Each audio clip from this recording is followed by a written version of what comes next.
Assalamualaikum warahmatullahi wabarakatuh. Salam sejahtera untuk kita semua. Semoga Tuhan Yang Maha Esa selalu melindungi kita dan menganugerahkan kesehatan kepada kita semua, serta semangat untuk terus belajar.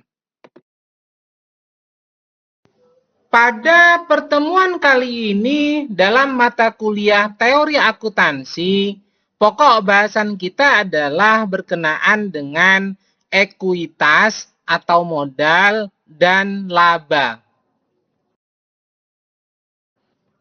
Adapun rincian bahasannya terkait dengan materi ekuitas dan laba ini, kita mulai dari konsep ekuitas. Di mana dalam konsep ekuitas ini kita akan membahas mengenai pengertian dan karakteristik dari ekuitas, lalu dilanjutkan dengan teori ekuitas, serta kita akan membahas mengenai komponen ekuitas serta laba rugi ditahan. Nah, berikutnya kita akan melanjutkan dengan bahasan mengenai konsep laba, dan ini diawali dengan pemahaman mengenai laba dari definisi dan karakteristiknya, serta dilanjutkan dengan konsep laba, dan kita akan juga membahas mengenai laba akuntansi, dan lanjut dengan bahasan mengenai pengukuran dan pengakuan laba, serta incoming smoothing. Lalu diakhiri dengan bahasan mengenai pengungkapan laba dalam laporan keuangan. Untuk bahasan pertama, kita akan membahas mengenai konsep ekuitas. Sebagaimana kita ketahui bahwa menurut Financial Accounting Standard Board dalam Statement of Financial Accounting konsepnya disebutkan bahwa kewajiban atau istilah lainnya utang ini merupakan pengorbanan manfaat ekonomi masa datang yang cukup pasti yang timbul dari keharusan sekarang suatu kesatuan usaha untuk mentransfer asetnya atau menyediakan atau menyerahkan jasa kepada kesatuan lain di masa yang akan datang sebagai akibat dari adanya transaksi atau kejadian masa lalu. Konsep ekuitas dimaknai sebagai hak sisa terhadap aset suatu entitas setelah dikurangi hutang. Sehingga ekuitas ini dapat dimaknai secara sederhana adalah sisa antara aset yang dimiliki oleh perusahaan setelah dikurangi dengan hutang. Atau dalam rumusan sederhana yang kita pahami dalam prinsip dasar akuntansi, yaitu aset dikurangi hutang sama dengan ekuitas. Karakteristik dari ekuitas ini yang pertama adalah ekuitas sama dengan aset neto, yaitu selisih antara aset perusahaan dengan hutang perusahaan. Yang kedua, ekuitas dapat bertambah atau berkurang karena kenaikan atau penurunan aset neto, baik yang berasal dari sumber bukan pemilik atau pendapatan dan biaya maupun investasi yang dilakukan oleh pemilik atau distribusi kepada pemilik. Ini tentunya berakibat terhadap bertambah dan berkurangnya ekuitas dalam laporan keuangan suatu entitas perusahaan. Sebagaimana kita ketahui bahwa menurut Financial Accounting Standard Board dalam Statement of Financial Accounting konsepnya disebutkan bahwa kewajiban atau istilah lainnya utang ini merupakan pengorbanan manfaat ekonomi masa datang yang cukup pasti yang timbul dari keharusan sekarang suatu kesatuan usaha untuk mentransfer asetnya atau menyediakan atau menyerahkan jasa kepada kesatuan lain di masa yang akan datang sebagai akibat dari adanya transaksi atau kejadian masa lalu. Ada beberapa teori ekuitas yang dapat dipahami. Yang pertama yaitu teori proprietari, di mana teori ini memusatkan perhatiannya kepada pemilik. Jadi, dalam akuntansi, tujuan perusahaan, jenis modal, makna rekening, dan lainnya dilihat dari sudut pandang pemilik.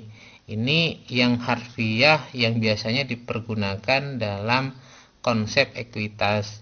Rumusan yang dipergunakan dalam teori ini adalah aset dikurangi dengan hutang sama dengan modal.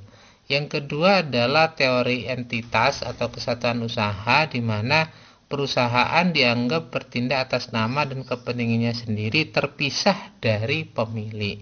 Sehingga rumusan yang dipergunakan dalam teori ini adalah aset sama dengan modal, di mana modal ini terdiri dari hutang dan modal dari pemilik itu sendiri. Sebagaimana kita ketahui bahwa menurut Financial Accounting Standard Board dalam Statement of Financial Accounting konsepnya disebutkan bahwa kewajiban atau istilah lainnya utang ini merupakan pengorbanan manfaat ekonomi masa datang yang cukup pasti yang timbul dari keharusan sekarang suatu kesatuan usaha untuk mentransfer asetnya atau menyediakan atau menyerahkan jasa kepada kesatuan lain di masa yang akan datang sebagai akibat dari adanya transaksi atau kejadian masa lalu. Teori selanjutnya yang ketiga itu adalah teori ekuitas residual, di mana dalam konsep teori ini pemegang saham memiliki ekuitas di perusahaan seperti pemegang ekuitas lainnya, tetapi pemegang saham tidak dianggap sebagai pemilik. Sehingga rumusan yang dipergunakan dalam teori ekuitas residual ini adalah aset dikurangi dengan ekuitas khusus sama dengan ekuitas residual. Teori yang keempat yaitu teori enterprise, di mana dalam teori ini perusahaan dipandang sebagai lembaga sosial yang dioperasikan dalam rangka memberikan manfaat bagi banyak pihak yang berkepentingan. Ini teori akuntansi yang berkaitan dengan teori enterprise. Sebagaimana kita ketahui bahwa menurut Financial Accounting Standard Board dalam Statement of Financial Accounting konsepnya disebutkan bahwa kewajiban atau istilah lainnya utang ini merupakan pengorbanan manfaat ekonomi masa datang yang cukup pasti yang timbul dari keharusan sekarang suatu kesatuan usaha untuk mentransfer asetnya atau menyediakan atau menyerahkan jasa kepada kesatuan lain di masa yang akan datang sebagai akibat dari adanya transaksi atau kejadian masa lalu. Terakhir adalah teori dana fund, di mana dalam teori ini unit aktivitas operasi ini disebut dana yang meliputi sekelompok aset dan kewajiban dan restriksi atau batasan-batasan yang menggambarkan fungsi atau aktivitas ekonomi. Dalam teori dana atau fund teori ini, aset perusahaan sama dengan restriksi dari aset itu sendiri. Ini beberapa teori ekuitas yang banyak dipelajari atau dipahami dalam dunia akuntansi. Sebagaimana kita ketahui bahwa menurut Financial Accounting Standard Board dalam Statement of Financial Accounting konsepnya disebutkan bahwa kewajiban atau istilah lainnya utang ini merupakan pengorbanan manfaat ekonomi masa datang yang cukup pasti yang timbul dari keharusan sekarang suatu kesatuan usaha untuk mentransfer asetnya atau menyediakan atau menyerahkan jasa kepada kesatuan lain di masa yang akan datang sebagai akibat dari adanya transaksi atau kejadian masa lalu. Komponen ekuitas terdiri dari modal setoran, terdiri dari modal yurisdiksi yang dihitung berdasarkan nilai par, menunjukkan aset neto yang tidak dapat didistribusikan. Kelebihan nilai di atas nilai nominal diakui sebagai agio saham. Biasanya berkaitan dengan modal yurisdiksi ini adalah yang tercatat dalam akta perusahaan. Komponen yang selanjutnya itu adalah laba ditahan yang terdiri dari laporan laba rugi, penyesuaian periode sebelumnya, dan dividen. Terus yang terakhir yang berkaitan dengan komponen ekuitas ini adalah penyesuaian modal belum terrealisasi. Sehingga dalam komponen ekuitas ini kita akan mengenal istilah yang berkaitan dengan hal-hal tersebut.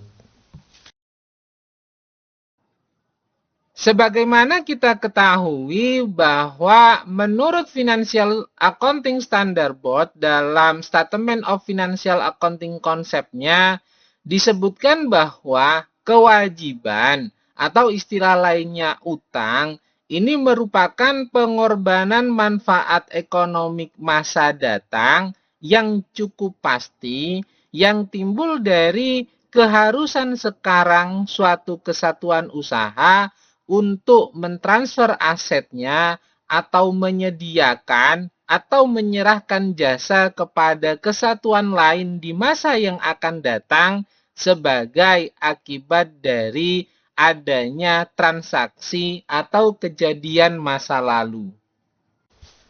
Terkait dengan komponen ekuitas itu terbagi menjadi modal yang dialokasikan, terus saldo laba ditahan, serta penyesuaian modal yang belum direalisasi. Untuk modal yang dialokasikan itu terbagi menjadi dua, yaitu modal yang legal capital atau modal hukum, biasanya berupa nilai saham preferen, nilai saham biasa, terus saham biasa atau saham preferen yang berlangganan, waran dan opsi saham, ada dividen saham yang dibagikan, serta saham biasa yang diterbitkan kembali. Sedangkan modal di setor itu biasanya berupa saham preferen, saham biasa, serta sumber lainnya seperti stock split, preference stock, sama konversi dan yang lainnya. Untuk saldo laba ditahan itu biasanya diperoleh dari hasil laporan laba rugi, di mana dalam laporan laba rugi tersebut itu ada komponen biaya, ada komponen kerugian, ada pendapatan, dan juga ada keuntungan. Nah, selain itu juga ada penyesuaian dengan periode sebelumnya. Tentunya berkaitan dengan saldo laba ini ada pembagian dividen terhadap pemegang saham. Untuk penyesuaian modal yang belum direalisasi itu berupa komponen portofolio yang belum direalisasi untuk sekuritas non pasar, terus keuntungan dan kerugian selisih kurs yang belum direalisasi, serta modal yang disumbangkan. Itu beberapa komponen ekuitas yang dapat dipelajari dan dipahami bersama.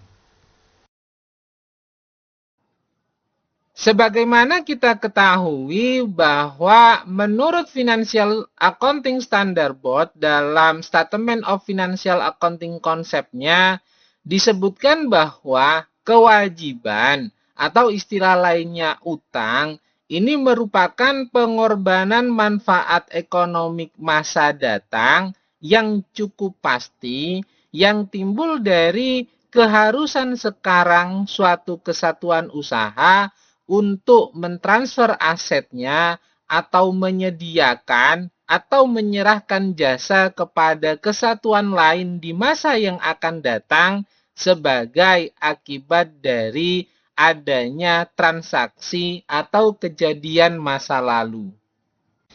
Perbedaan antara modal setoran dan laba ditahan. Laba ditahan pada dasarnya terbentuk dari akumulasi laba yang dipindahkan dari akun ikhtisar laba rugi. Begitu saldo laba ditutup ke laba ditahan, sebenarnya saldo laba tersebut telah melebur menjadi elemen modal pemegang saham yang sah. Dengan demikian, untuk mengukur seluruh hak pemegang saham atas aset, laba ditahan harus digabungkan dengan modal yang disetorkan. Itu perbedaan antara modal setoran dan laba ditahan untuk dapat dipahami dengan baik. Sebagaimana kita ketahui bahwa menurut Financial Accounting Standard Board dalam Statement of Financial Accounting konsepnya disebutkan bahwa kewajiban atau istilah lainnya utang ini merupakan pengorbanan manfaat ekonomi masa datang yang cukup pasti yang timbul dari keharusan sekarang suatu kesatuan usaha untuk mentransfer asetnya atau menyediakan atau menyerahkan jasa kepada kesatuan lain di masa yang akan datang sebagai akibat dari adanya transaksi atau kejadian masa lalu. Perbedaan antara dua bagian elemen ekuitas pemegang saham tersebut itu sangat penting. Dari segi administrasi keuangan, laba ditahan merupakan indikator daya melaba sehingga laba ditahan harus selalu dipisahkan dengan modal setoran meskipun jumlahnya akhirnya ditotal untuk membentuk ekuitas pemegang saham.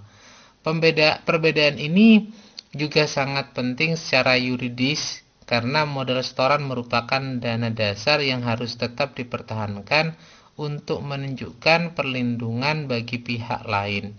Dana ini hanya dapat ditarik kembali dalam likuidasi atau dalam keadaan luar biasa lainnya.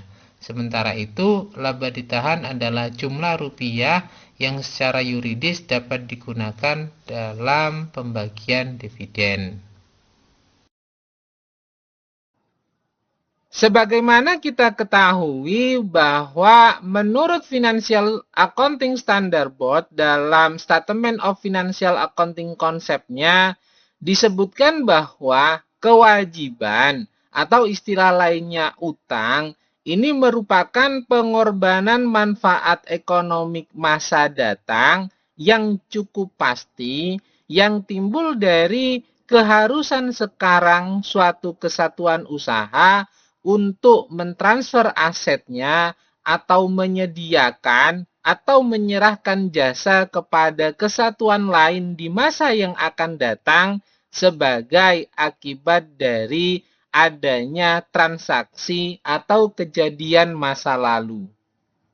Perubahan laba ditahan ditentukan atau disebabkan oleh adanya penyesuaian periode yang lalu, koreksi kesalahan dalam laporan keuangan sebelumnya, pengaruh perubahan akuntansi, serta kuasi reorganisasi, di mana kuasi reorganisasi ini merupakan prosedur akuntansi yang mengatur perusahaan untuk merestrukturisasi ekuitasnya dengan menghilangkan defisit dan menilai kembali seluruh aset dan kewajibannya tanpa melalui reorganisasi secara hukum.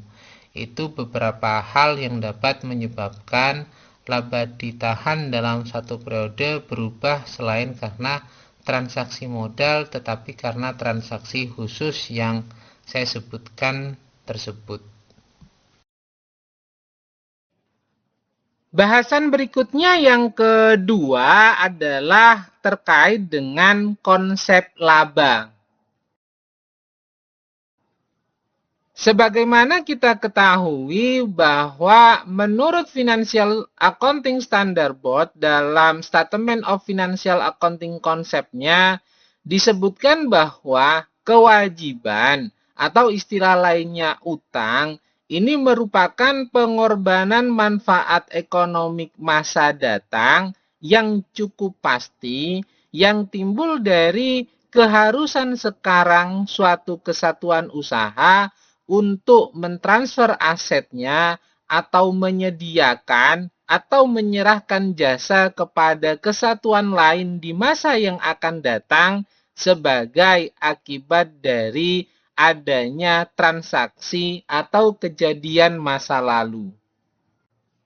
Sebagaimana kita ketahui, karakteristik dari laba ini berkaitan dengan identifikasi berkenaan dengan sifat dari laba, sehingga dalam hal ini memungkinkan untuk melakukan analisa transaksi atau peristiwa yang dapat mempengaruhi terhadap laba.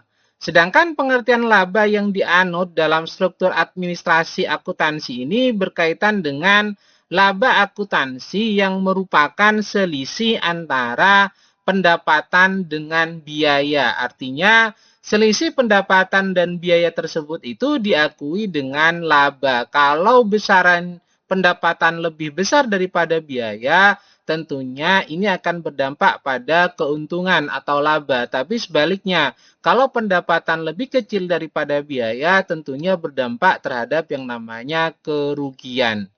Nah, dalam hal ini, Ikatan Akuntan Indonesia itu tidak mendefinisikan mengenai income itu dengan istilah laba, tetapi dengan istilah penghasilan yang dalam hal ini dinyatakan dalam konsep dasar penyusunan dan penyajian laporan keuangan. Sebagaimana kita ketahui bahwa menurut Financial Accounting Standard Board dalam Statement of Financial Accounting konsepnya disebutkan bahwa kewajiban atau istilah lainnya utang ini merupakan pengorbanan manfaat ekonomi masa datang yang cukup pasti yang timbul dari keharusan sekarang suatu kesatuan usaha untuk mentransfer asetnya atau menyediakan atau menyerahkan jasa kepada kesatuan lain di masa yang akan datang sebagai akibat dari adanya transaksi atau kejadian masa lalu. Penghasilan atau income itu dimaknai sebagai kenaikan manfaat ekonomi selama suatu periode akuntansi dalam bentuk pemasukan atau penambahan aset atau penurunan kewajiban yang dalam hal ini dapat berdampak atau mengakibatkan adanya kenaikan ekuitas yang tidak berasal dari adanya kontribusi penanaman modal. Artinya, kenaikan aset atau penurunan kewajiban ini diakibatkan oleh adanya operasional perusahaan yang berdampak dari adanya penghasilan atau kenaikan manfaat ekonomi pada periode akuntansi tersebut sehingga menjadi pemasukan bagi perusahaan. Disebutkan bahwa definisi penghasilan ini meliputi baik itu pendapatan atau revenue maupun keuntungan atau gain. Nah, sehingga kita dapat memahami bahwa ada dua makna mengenai penghasilan yang diperoleh oleh perusahaan, yaitu penghasilan yang murni dari pendapatan, dan yang kedua adalah penghasilan yang diperoleh dari adanya keuntungan. Adanya perbedaan mengenai definisi laba itu tentunya disebabkan karena luasnya penggunaan mengenai konsep laba sehingga berbeda dengan definisi mengenai pendapatan.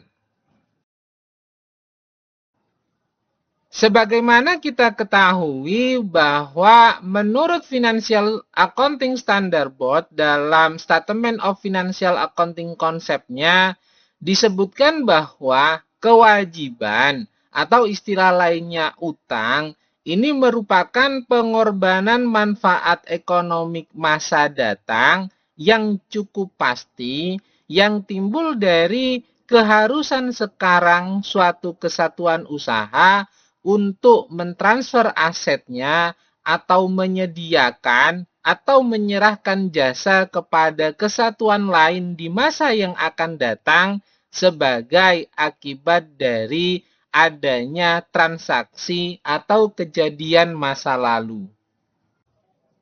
Sedangkan terkait dengan konsep laba, ini ada 3 konsep laba yang dinyatakan oleh Fisher dan Bedford, di mana konsep laba yang pertama adalah basic income, yaitu menunjukkan konsumsi barang atau jasa yang dalam hal ini dapat memenuhi kepuasan dan keinginan individu.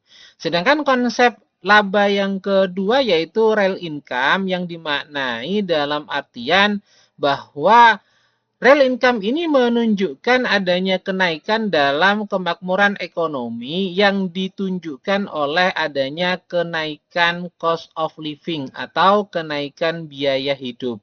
Dan yang terakhir mengenai konsep laba yaitu money income, di mana money income ini dimaknai sebagai hal yang menunjukkan kenaikan nilai moneter sumber-sumber ekonomi yang dalam hal ini digunakan untuk konsumsi sesuai dengan biaya hidup.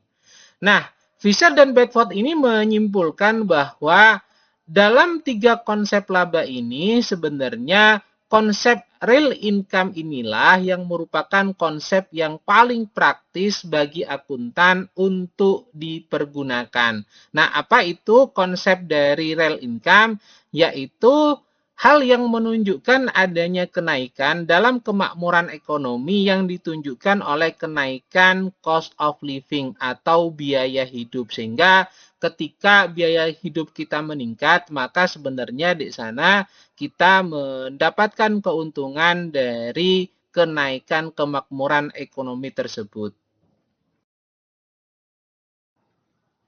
Sebagaimana kita ketahui bahwa menurut Financial Accounting Standard Board dalam Statement of Financial Accounting konsepnya disebutkan bahwa kewajiban atau istilah lainnya utang ini merupakan pengorbanan manfaat ekonomi masa datang yang cukup pasti yang timbul dari keharusan sekarang suatu kesatuan usaha untuk mentransfer asetnya atau menyediakan atau menyerahkan jasa kepada kesatuan lain di masa yang akan datang sebagai akibat dari adanya transaksi atau kejadian masa lalu. Bahasan berikutnya adalah terkait dengan laba akuntansi, di mana dalam bahasan ini kita mulai dari perbedaan laba akuntansi dan laba ekonomi terlebih dahulu. Nah, laba ekonomi ini dimaknai sebagai tambahan kemakmuran yang ditimbulkan oleh kegiatan ekonomi dengan perusahaan sebagai wadah yang akan dinikmati oleh seluruh pihak yang ada dalam unit kegiatan ekonomi tersebut. Sedangkan laba akuntansi ini dimaknai sebagai perbedaan antara pendapatan yang direalisasi dari transaksi yang terjadi selama satu periode dengan biaya yang berkaitan dengan pendapatan tersebut. Sehingga terlihat bahwa perbedaan laba akuntansi dan laba ekonomi ini disebabkan oleh adanya perbedaan konsep yang melandasinya, di mana konsep laba akuntansi ini berkenaan dengan selisih antara pendapatan dengan biaya dalam satu periode akuntansi. Sedangkan laba ekonomi ini konsepnya mengenai tambahan kemakmuran yang terjadi dalam satu unit usaha dalam perusahaan tertentu yang hasilnya ini dinikmati oleh semua pihak yang berada dalam perusahaan tersebut. Sebagaimana kita ketahui bahwa menurut Financial Accounting Standard Board dalam Statement of Financial Accounting konsepnya disebutkan bahwa kewajiban atau istilah lainnya utang ini merupakan pengorbanan manfaat ekonomi masa datang yang cukup pasti yang timbul dari keharusan sekarang suatu kesatuan usaha untuk mentransfer asetnya atau menyediakan atau menyerahkan jasa kepada kesatuan lain di masa yang akan datang sebagai akibat dari adanya transaksi atau kejadian masa lalu. Ada beberapa karakteristik dari laba akuntansi, yaitu yang pertama adalah laba akuntansi ini didasarkan pada transaksi aktual, terutama dari adanya penjualan barang atau pengalihan jasa. Dan yang kedua yaitu terkait dengan karakteristik laba akuntansi adalah laba akuntansi ini didasarkan pada postulat periodisasi yang mengacu pada adanya kinerja perusahaan selama satu periode tertentu. Dan yang ketiga terkait dengan karakteristik dari laba akuntansi adalah laba akuntansi didasarkan pada adanya prinsip pendapatan yang memerlukan pemahaman khusus tentang definisi, pengukuran, dan pengakuan pendapatan, sehingga dalam hal ini dapat menghitung nilai dari laba akuntansi tersebut. Dan yang keempat terkait dengan karakteristik laba akuntansi adalah laba akuntansi dalam hal ini memerlukan pengukuran tentang biaya dalam bentuk cost historis.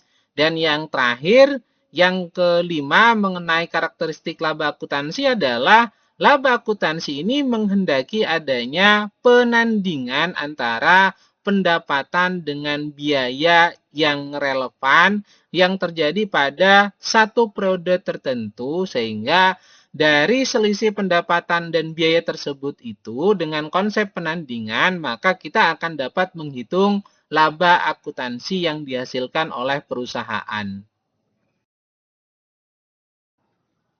Sebagaimana kita ketahui bahwa menurut Financial Accounting Standard Board dalam Statement of Financial Accounting konsepnya disebutkan bahwa kewajiban atau istilah lainnya utang ini merupakan pengorbanan manfaat ekonomi masa datang yang cukup pasti yang timbul dari keharusan sekarang suatu kesatuan usaha untuk mentransfer asetnya atau menyediakan atau menyerahkan jasa kepada kesatuan lain di masa yang akan datang sebagai akibat dari adanya transaksi atau kejadian masa lalu. Sedangkan keunggulan dari laba akuntansi ini yaitu yang pertama adalah laba akuntansi ini teruji dalam sejarah di mana pemakai laporan keuangan ini masih mempercayai laba akuntansi memberikan manfaat atau bermanfaat dalam pengambilan keputusan ekonomi. Sehingga dalam hal ini pengambilan keputusan ekonomi itu selalu didasarkan pada laporan keuangan yang dilihat dari laba atau rugi yang dihasilkan oleh perusahaan. Dan yang kedua yaitu laba akuntansi diukur dan dilaporkan secara objektif dan dapat diuji kebenarannya, sehingga kita dapat mempergunakan landasan tersebut untuk pengambilan keputusan ekonomi. Dan yang ketiga terkait dengan keunggulan laba akuntansi adalah atas dasar prinsip realisasi dalam mengakui pendapatan, laba akuntansi ini memenuhi kriteria konservatisme. Artinya, akuntansi ini tidak mengakui perubahan nilai, tetapi hanya mengakui untung yang direalisasi. Dan yang terakhir, yang keempat terkait dengan keunggulan laba akuntansi adalah laba akuntansi ini dipandang memberikan manfaat untuk tujuan dalam pengendalian dan pertanggungjawaban manajemen.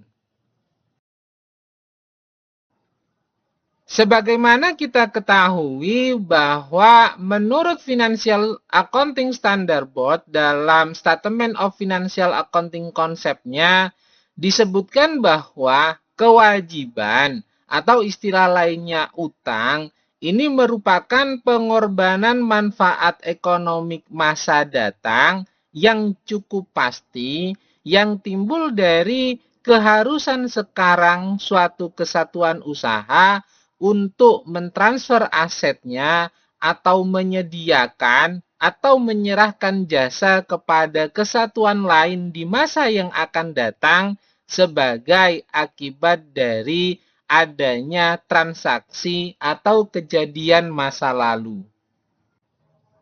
Sedangkan kelemahan dari laba akuntansi yaitu yang pertama adalah laba akuntansi ini gagal dalam mengakui adanya kenaikan nilai aset yang belum direalisasi dalam satu periode karena adanya prinsip cost historis dan prinsip realisasi. Sehingga dalam hal ini akan susah laba akuntansi itu mengakui adanya kenaikan nilai aset yang belum direalisasi dalam satu periode tertentu. Dan yang kedua yang menjadi kelemahan laba akuntansi adalah laba akuntansi yang didasarkan pada cost historis ini mempersulit perbandingan laporan keuangan karena adanya perbedaan dalam metode perhitungan cost dan metode alokasinya.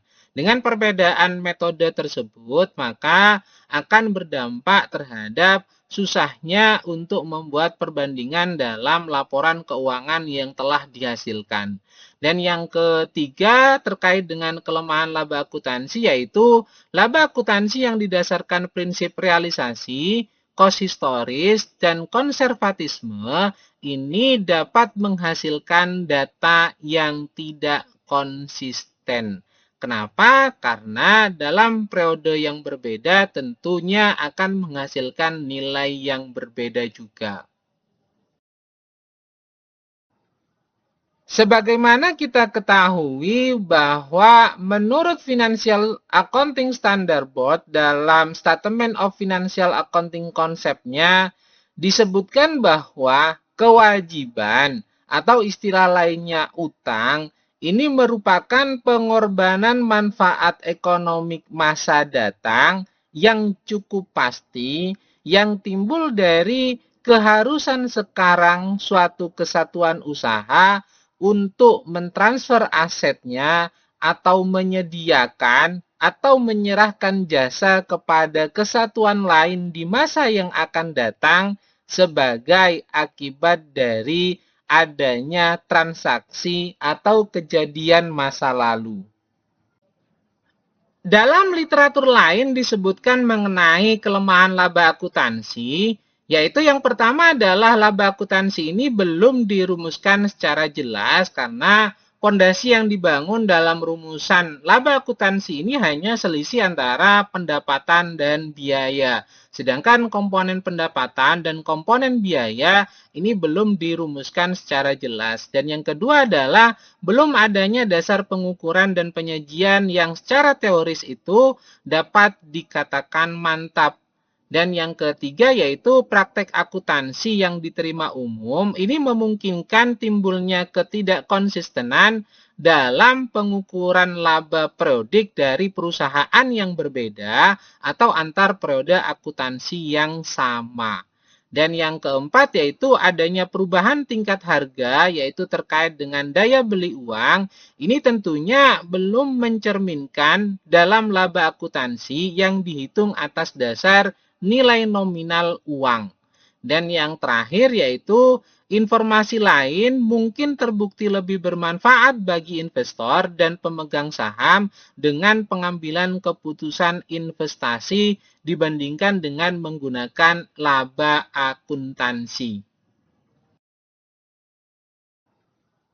Sebagaimana kita ketahui bahwa menurut Financial Accounting Standard Board dalam Statement of Financial Accounting konsepnya disebutkan bahwa kewajiban atau istilah lainnya utang ini merupakan pengorbanan manfaat ekonomi masa datang yang cukup pasti, yang timbul dari keharusan sekarang suatu kesatuan usaha untuk mentransfer asetnya atau menyediakan atau menyerahkan jasa kepada kesatuan lain di masa yang akan datang sebagai akibat dari adanya transaksi atau kejadian masa lalu.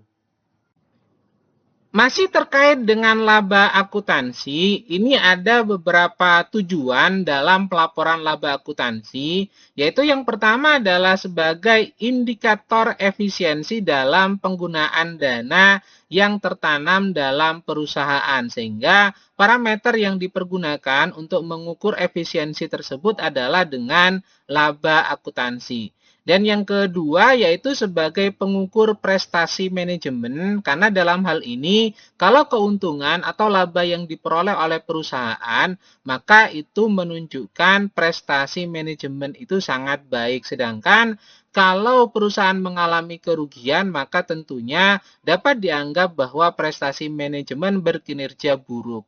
Dan yang ketiga yaitu sebagai penentuan besarnya pajak, karena kita ketahui perhitungan terhadap beban atau kewajiban perpajakan ini didasarkan pada keuntungan yang diperoleh oleh perusahaan yang tertera dalam laba akuntansi. Dan yang keempat yaitu sebagai dasar kompensasi dan pembagian bonus. Sebagaimana kita pahami bahwa sebagian perusahaan itu menerapkan pemberian kompensasi atau pembagian bonus itu didasarkan pada keuntungan atau besarnya laba yang diperoleh oleh perusahaan dalam satu periode tertentu. Maka ketika bonusnya keuntungan itu tinggi, tentunya akan berdampak pada bonus yang akan diberikan oleh perusahaan kepada pihak manajemen dan karyawan-karyawannya.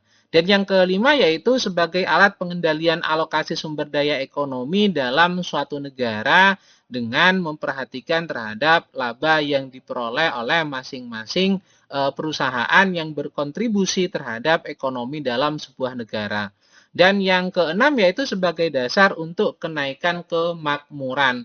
Karena kita ketahui bahwa dari laba akuntansi tersebut itu menunjukkan kinerja dari suatu perusahaan, sehingga dari hal tersebut itu tentunya akan berdampak pada kemakmuran, terutama kemakmuran perusahaan dan karyawannya. Dan yang ketujuh adalah tentunya sebagai dasar dalam pembagian dividen.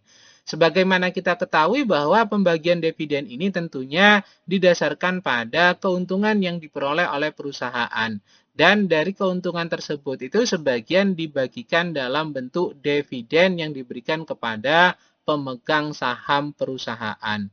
Dan yang terakhir terkait dengan tujuan pelaporan laba akuntansi ini adalah sebagai alat motivasi manajemen dalam pengendalian perusahaan.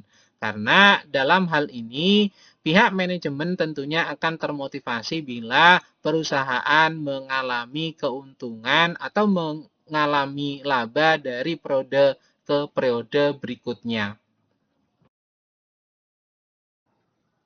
Sebagaimana kita ketahui bahwa menurut Financial Accounting Standard Board dalam Statement of Financial Accounting konsepnya disebutkan bahwa kewajiban atau istilah lainnya utang ini merupakan pengorbanan manfaat ekonomi masa datang yang cukup pasti yang timbul dari keharusan sekarang suatu kesatuan usaha untuk mentransfer asetnya atau menyediakan atau menyerahkan jasa kepada kesatuan lain di masa yang akan datang sebagai akibat dari adanya transaksi atau kejadian masa lalu.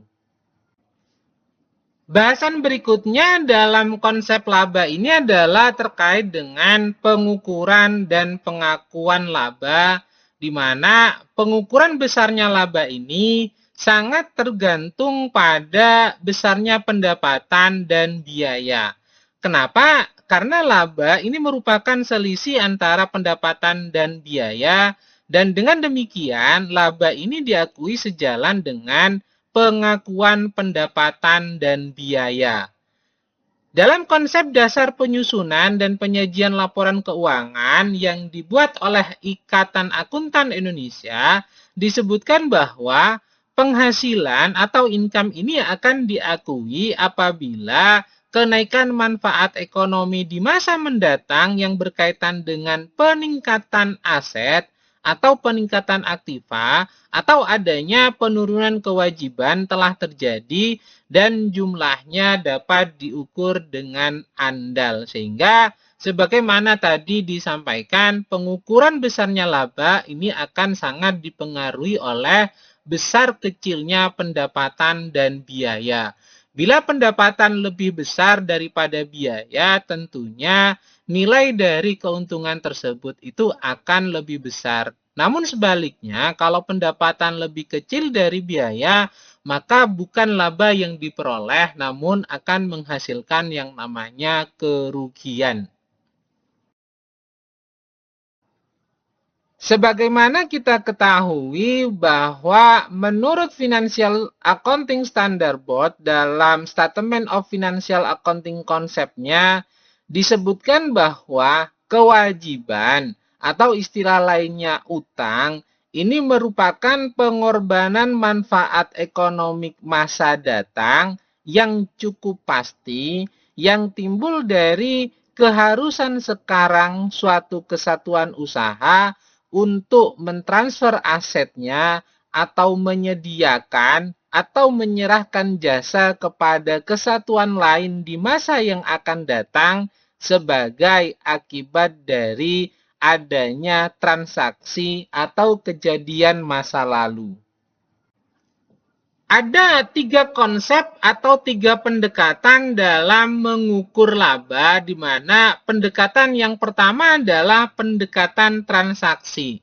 Nah, pendekatan transaksi ini menganggap bahwa perubahan aset atau perubahan hutang atau perubahan laba ini terjadi hanya karena adanya transaksi.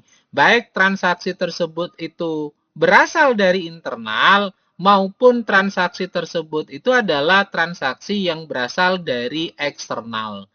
Dan pendekatan yang kedua dalam mengukur laba ini adalah pendekatan kegiatan, di mana pendekatan kegiatan ini merupakan perluasan dari pendekatan transaksi.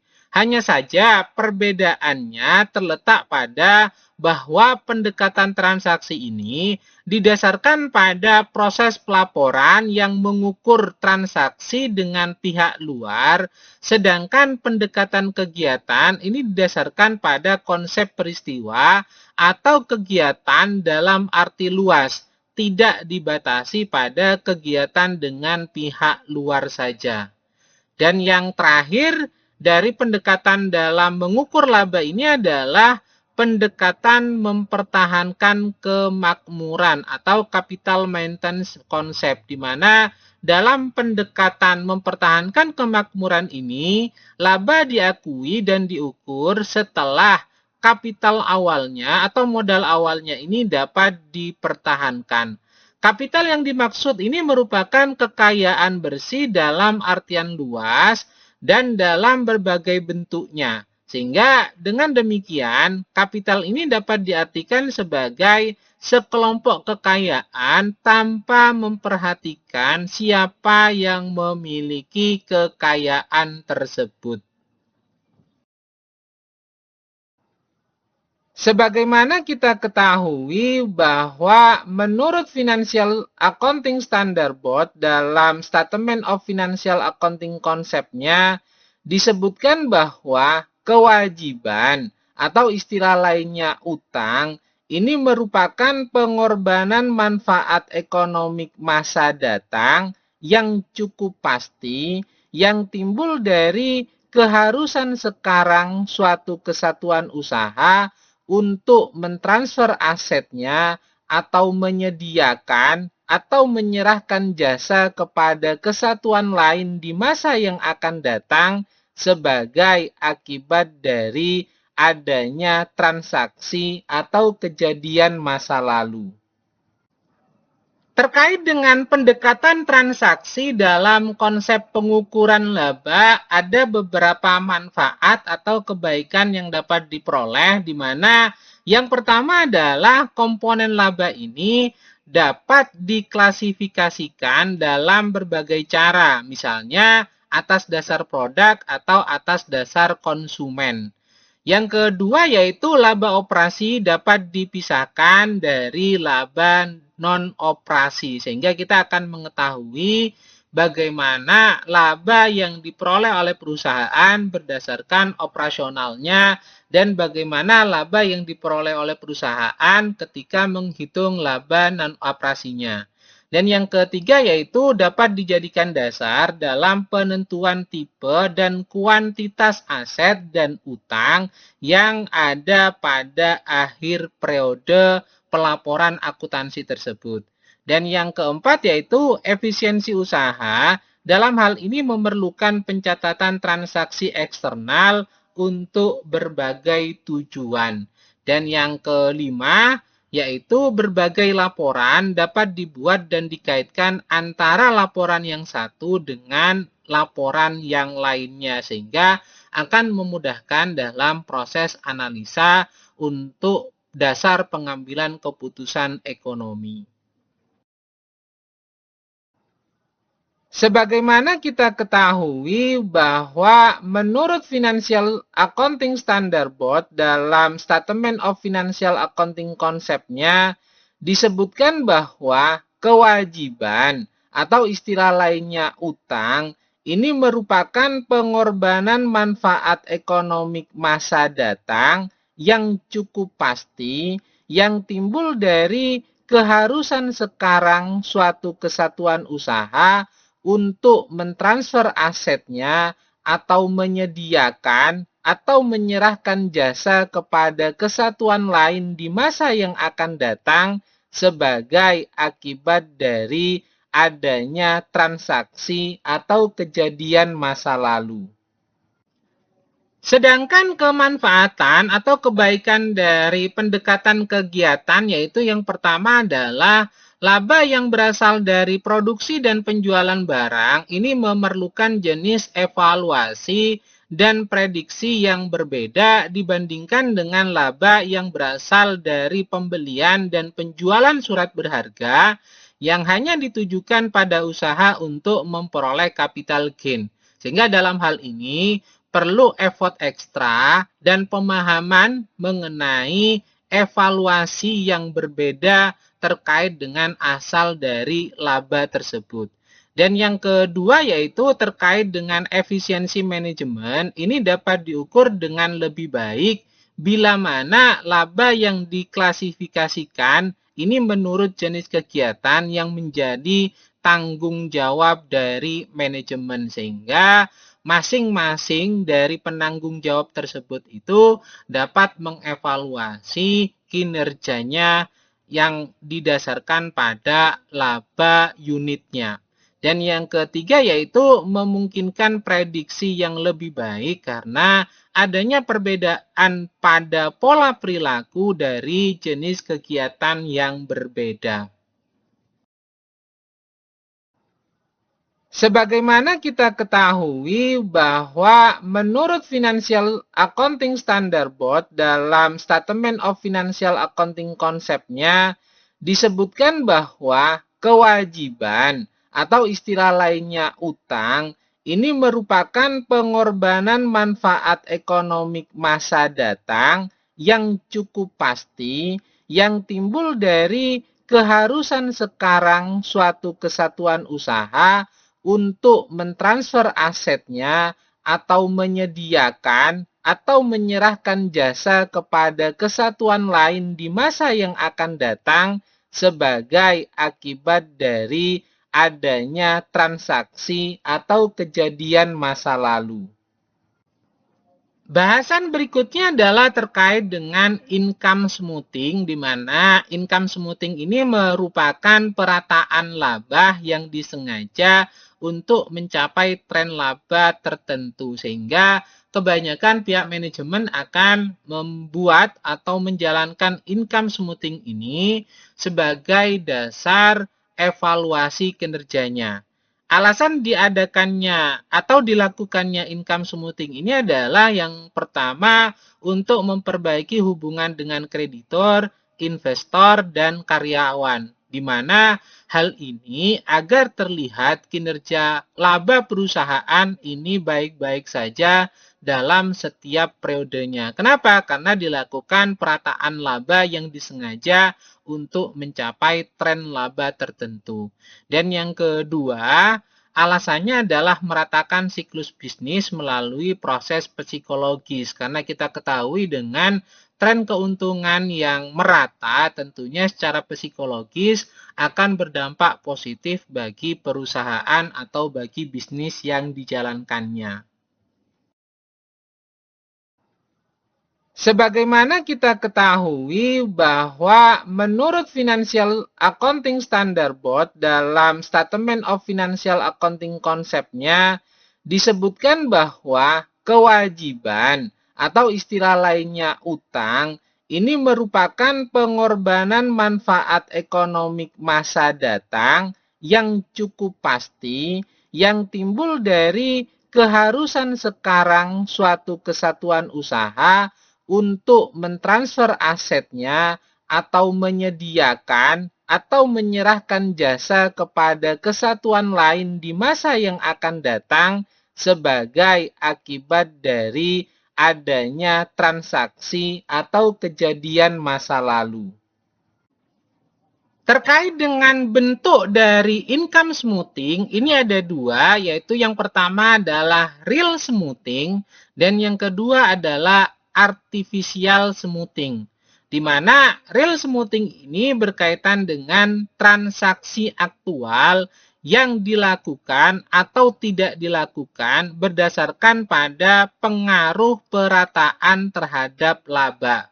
Sedangkan artificial smoothing yaitu berkaitan dengan prosedur akuntansi yang diterapkan untuk mengubah kos atau pendapatan dari satu periode ke periode yang lainnya. Sehingga untuk lebih memudahkan perbedaan antara bentuk income smoothing, real smoothing atau artificial smoothing ini dapat dilihat pada tindakan yang disengaja atas level biaya yang dilaporkan itu termasuk real smoothing. Sedangkan metode pelaporannya itu menggunakan artificial smoothing. Sebagaimana kita ketahui bahwa menurut Financial Accounting Standard Board dalam Statement of Financial Accounting konsepnya disebutkan bahwa kewajiban atau istilah lainnya utang ini merupakan pengorbanan manfaat ekonomi masa datang yang cukup pasti yang timbul dari keharusan sekarang suatu kesatuan usaha untuk mentransfer asetnya atau menyediakan atau menyerahkan jasa kepada kesatuan lain di masa yang akan datang sebagai akibat dari adanya transaksi atau kejadian masa lalu. Ada 3 dimensi mengenai income smoothing, yaitu yang pertama adalah perataan melalui terjadinya peristiwa dan atau pengakuan peristiwa. Artinya dalam hal ini, manajemen dapat menentukan waktu terjadinya transaksi aktual sehingga pengaruh transaksi tersebut itu terhadap laba yang dilaporkan akan cenderung rata sepanjang waktu. Dalam hal ini tentunya menentukan waktu terjadinya transaksi aktual ini yang paling penting untuk tujuan perataan laba. Dan yang kedua yaitu perataan melalui alokasi sepanjang periode. Sehingga atas dasar terjadinya dan diakuinya peristiwa tertentu, maka manajemen dalam hal ini memiliki media pengendalian tertentu dalam penentuan laba pada periode yang terpengaruh oleh kuantifikasi peristiwa tersebut. Dan yang ketiga yaitu perataan melalui klasifikasi, sehingga dalam hal ini jika angka-angka dalam laporan laba rugi selain laba bersih ini merupakan objek dari perataan laba, Maka dalam hal ini manajemen dapat dengan mudah untuk mengklasifikasikan terhadap elemen-elemen dalam laporan laba rugi sehingga dapat mengurangi terhadap variasi laba untuk setiap periodenya. Sebagaimana kita ketahui bahwa menurut Financial Accounting Standard Board dalam Statement of Financial Accounting konsepnya disebutkan bahwa kewajiban atau istilah lainnya utang ini merupakan pengorbanan manfaat ekonomi masa datang yang cukup pasti yang timbul dari keharusan sekarang suatu kesatuan usaha untuk mentransfer asetnya atau menyediakan atau menyerahkan jasa kepada kesatuan lain di masa yang akan datang sebagai akibat dari adanya transaksi atau kejadian masa lalu. Bahasan terakhir dalam materi kali ini adalah berkaitan dengan pengungkapan laba yang dilakukan dalam laporan keuangan.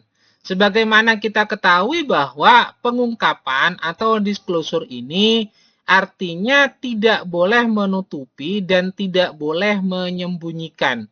Sehingga semuanya itu harus diungkapkan sesuai dengan faktanya.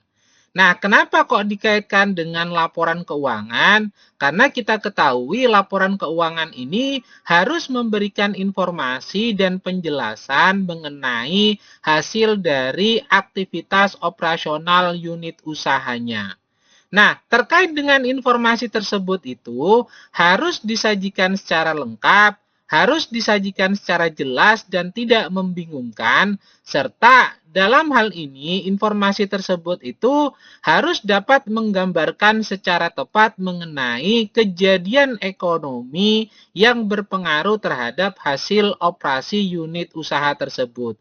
Nah, berdasarkan pada informasi yang diungkapkan dan disajikan dalam laporan keuangan, maka para pihak yang berkepentingan dengan laporan keuangan tersebut itu dapat menjadikannya sebagai dasar untuk pengambilan keputusan ekonomi.